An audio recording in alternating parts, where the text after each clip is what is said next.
You're sitting at a table with people you've known for years. You're talking, laughing, reacting at the right moments. And then, somewhere in the middle of it, a strange feeling appears. You're here, but you don't feel seen.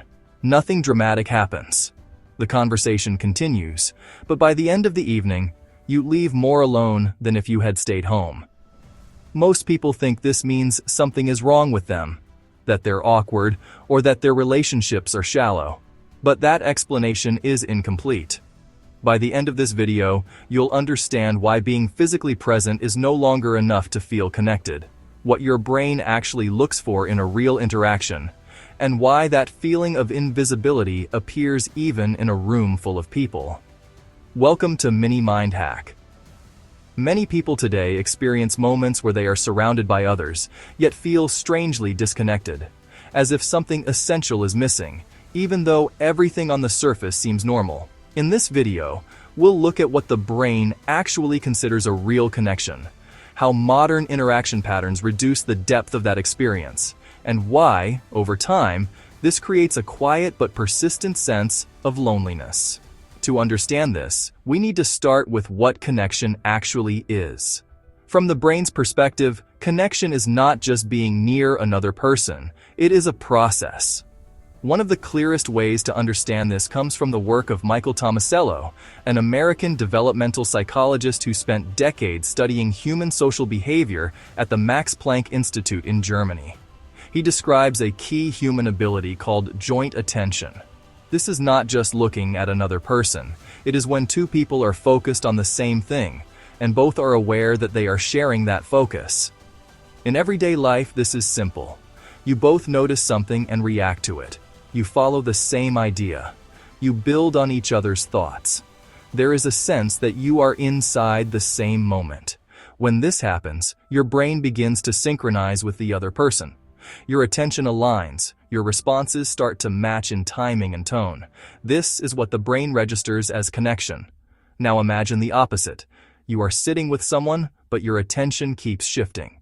You glance at your phone. They lose track for a second. There is a pause, then a restart.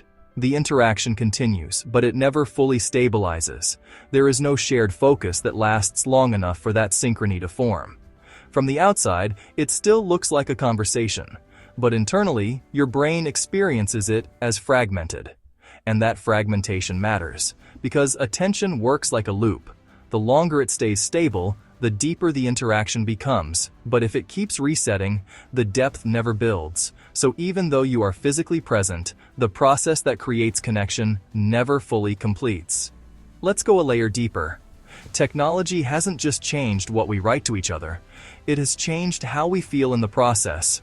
Turkle, a sociologist at MIT and author of iconic books on digital solitude, has been studying our relationship with technology for over 30 years. According to her, we've reached a point where we have degraded real human conversation into what she calls mere connection. A conversation requires continuous presence. You follow the other person. You adjust in real time.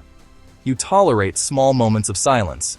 These are the signals your brain uses to understand that you are being seen. But many modern interactions work differently. They are faster, more interrupted, more partial. You respond, but only halfway. You listen, but your attention drifts. There are small gaps everywhere. Nothing is obviously wrong. But the interaction never fully locks in, and your brain notices that. Even if you don't consciously think about it, your nervous system is tracking the quality of the exchange.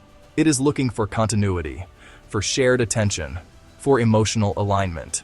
When those signals are weak or inconsistent, the brain does not register the situation as true connection. It registers it as absence.